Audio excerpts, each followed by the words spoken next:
কেমন আছো সবাই? নতুন একটা দিনই নতুন একটা ব্লগে তোমাদেরকে সবাইকে স্বাগত জানিয়ে আজকের ব্লগটা আমি শুরু করছি। আশা করি সবাই ভালোই আছো। আমিও কিন্তু তোমাদের আশীর্বাদে বেশ ভালোই আছি। তো আজ হচ্ছে সপ্তাহের শুরু, মানে সোমবার। তো আজ থেকে মেয়ের পরীক্ষা স্টার্ট হলো। তো আজ থেকে আমার কাজেরও তাড়াহুড়ো, আর তোমাদের দাদাভাইয়েরও তো খুব তাড়াহুড়ো। খাবার টাইম কি না ঠিক পাবে না, কোনো সময় এসে টুক করে একটু খেয়ে যাবে। তো সকাল থেকে ব্লগটা স্টার্ট করিনি, এখন বেলা থেকে ব্লগটা শুরু করছি। আমার সাথে থাকবে, ব্লগটা দেখতে থাকবে, আশা করি তোমাদের ভালো লাগবে। তো কালকে তো সকাল সকাল দেখেছিলাম যে মেঘলা মেঘলা ওয়েদার, বৃষ্টি পড়ছে। আজকেও তাই, ভোরের দিকে দেখছি বৃষ্টি হয়েছে, আর মেঘলা মেঘলা ওয়েদার, পুরো ওয়েদারটা চেঞ্জ, ঠান্ডা। এই করে না বাচ্চা ছেলের বেশি শরীর খারাপ হয় ঠান্ডা গরমের জন্য। তো চলো, প্রকৃতির সঙ্গে তো কারো কিছু নিয়ম বা কারো কিছু জোরদার চলবে না, ও ওর মতো চলবে, তাই না? এদিকে ছোটোটা স্কুল থেকে চলে এসছে, ওকে মুড়ি দিলাম, মুড়ি খাচ্ছে। এদিকে বড় মেয়েটাকে রান্না এখনও পর্যন্ত কমপ্লিট হয়নি, ওই পোস্ত করব, কাঁচা কুমড়া পোস্ত, এটা বসালাম, আর ডাল। তো ওকে ওই পোস্ত বাটা, ডাল সেদ্ধ, ঘি মাখিয়ে ভাতটা খাইয়ে দিলাম। আর এদিকে ওড়নাটা ঠিক করে দিতে হচ্ছে, চুল বেঁধে দিতে হবে। এগুলো কিন্তু আমাকে রান্না করবার সাথে সাথেই করে নিতে হবে। কাল থেকে ভাবছি আর একটু তাড়াতাড়ি করব, 12টার মধ্যে যাতে রান্নাটা কমপ্লিট করে নিতে পারি। এদিকে রান্না করব না, ওর মানে ওড়নাটা ধরে দিতে হয়, ক্লিপ দিতে হয়। এদিকে ছোটোটাও একবার করে জ্বালাচ্ছে, ও ব্যাগ নিয়েছে, পেন টেন আর কি ভরেছে, কোন সময় পেন নিয়ে নিয়েছে, স্কেল বার করে নিয়েছে, ব্যাগটা ছিটিয়ে দিয়েছে। ছোটোটা এরকম কুটকর্ম কাজ করতেই থাকা।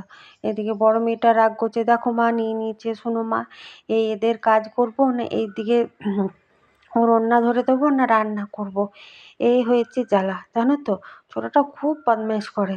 ওর দিদি মানে ব্যাগটা গুছিয়ে রেখেছে, মানে যেখানে বদমাইশ সেইখানে ছোটোটা এত মানে বদমাইশ করে যে কি বলবো। দেখো বড়টা রেগে গেছে, কেমন করছে, মানে ওর পেনটা নিয়ে নিয়েছে আর কি।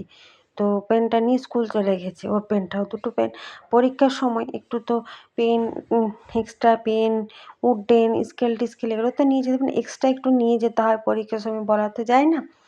তো এদিকে ওকে আমি রেডি করে দিয়েছি।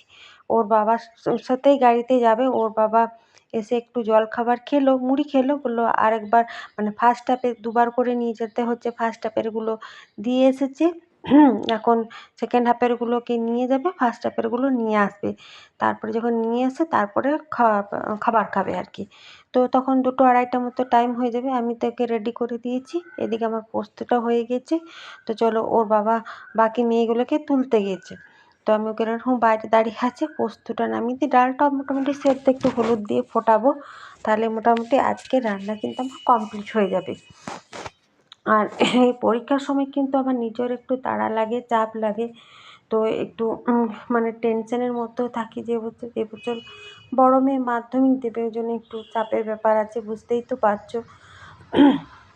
তো জন্য পোস্তটা নামিয়ে ওকে দৌড়টা দেখে আসি, তারপরে ডালটা বসিয়ে নিই। আর আজকে আর তেমন হাবিজাবি কিছুই রান্না করবো না, এই ডাল ভাত পোস্ত আচার পাঁপড় এই দিয়েই খাওয়া দাওয়া হবে। কারণ তোমাদের দাদাভাই তাড়াহুড়োর মধ্যে খাবে, ভালো জিনিস রান্না করলেও হয়তো খেতে মানে স্বাদই বুঝতে পারবে না। আর ছাদের থেকে তো সমস্ত গাছ নিচে নামা হয়েছে, আর গোলাপ ফুলগুলো ফুটেছে, রোদের জন্য কালারগুলো সাদা সাদা হয়েছে। সূর্যমুখী লঙ্কাগুলো এবার লাল লাল হয়ে এসছে। তো একটা লঙ্কা খাওয়ার মতো নয়, মানে একটা লঙ্কা একটা খেলেই বাস হয়ে যাবে, কার নাক দিয়ে ধোঁয়া বেরোবে। একটা থেকে অর্ধেকটা খেতে হবে। বড়টা স্কুল পরীক্ষা দিতে গেল, ওর বাবা নিয়ে গেল, তারপরে আমি রেস্ট নিলাম কিছুক্ষণ। আর তখন 2:30 পৌনে 3টের মতো টাইম হলো। ও তোমাদের দাদাভাইও স্কুলের মেয়েগুলোকে দিয়ে এসে নিয়ে এসে সব কাজ কমপ্লিট করে এখন 2:30 থেকে পৌনে 3টে মানে টাইম হলো আর কি।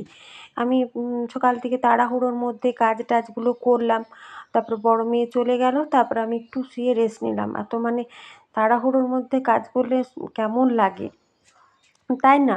মানে নিজের সংসারের সমস্ত কাজ আমিই করি, আজকে কিন্তু আমিই করলাম। তাড়াহুড়োর মধ্যে আজকে একটু তাড়াতাড়ি রান্না করতে হবে, তাড়াতাড়ি সকাল থেকে বাসি কাজের সাথে এই কাজটা মানে মাথাতে ঘুরছে। মেয়েকে টাইমের মতো মানে খাইয়ে রেডি করে দিতে হবে, তোমাদের দাদাভাই আসবে তাকেও টাইমের মতো খেতে দিতে হবে। তো এই টেনশনটা ছিল, ওই জন্য ওরা সব আসলে পরে আমি একটু শুয়ে রেস্ট নিলাম। তারপরে ছোটো মেয়েটা আর আমি খেলাম, মানে ছোটো মেয়েটা খেয়েছে আর কি, ওর আস্তে খেয়েছে, আর আমার খাওয়া হলো, আর তোমাদের দাদাভাই এসেছে। তো ওর ভাতটা বেড়ে দিলাম। তারপরে এখন এত বাসন আছে, সমস্ত কিছু ধোবো, ঘর দুয়ার এঁঠো মুছবো, বাইরে জামা কাপড় আছে এগুলো কাচবো, সেই করতে করতেই কিন্তু বিকেল হয়ে যাবে। এখন তোমাদের দাদাভাইকে যাই রান্না করে দেবো, ভালো হোক মন্দ হোক মুখ বুজে খেয়ে দেবে, কারণ ওর এখন এত চাপ যে বসে নিশ্চিন্তে খাবে তারও কোনো উপায় নেই। মানে মানে পরীক্ষার সময় খুবই চাপ হয়ে যায়। তো চলো খাওয়া দাওয়া করুক। তো খাওয়া দাওয়া করে তোমাদের দাদাভাই আধ ঘন্টা পৌনে 1 ঘন্টা মতো রেস্ট নিল। আর এদিকে মেঘটা আবার কেমন কালো করে এসছে, আর এই গাছগুলো এইখানে রেখেছি। আর বাসন টাসন সমস্ত কিছু ধুলাম, ঘর দুয়ার মুছলাম। এখন 4টে মতো টাইম হলো, ছোটো মেয়ে টিউশনি আছে, তোমাদের দাদাভাইকে চাও করে দিলাম, বললে একটু চা করে দাও। এখন যে সেকেন্ড হাফের মেয়েগুলোকেও আনতে যাবে, আর এদিকে ছোটোটাকেও টিউশনি দিয়ে দেবে। ওরও টিউশনি 4টে থেকে, ওকে টিউশনিতে নামিয়ে আবার চলে যাবে সরকারি স্কুল। মেয়েগুলোর পরীক্ষা হয়ে যাবে, 4:30 থেকে ছুটি হয়ে যাবে। এই করতে করতে একদম 6টার সময় বাড়ি আসবে। পরীক্ষার সময় ভীষণ চাপের মধ্যে থাকে, একদমই স্বস্তি পায় না। তারপরে আমার বিকেলে যা কাজ ছিল টুকিটাকি করলাম। এদিকে বড় মেয়ে এই কিছুক্ষণ হলো পরীক্ষা দিয়ে এলো। জিজ্ঞেস করলাম পরীক্ষা কেমন হয়েছে, বলছে মোটামুটি হয়েছে। আর মেঘটাও কালো করে এসছে বললাম তো, টিপটাপ বৃষ্টি পড়ছে, ছাদে এসছে, বেশ ঠান্ডা ঠান্ডা ওয়েদার। আর এই জবা গাছগুলো একদমই ফুল কিন্তু ফুটছে না।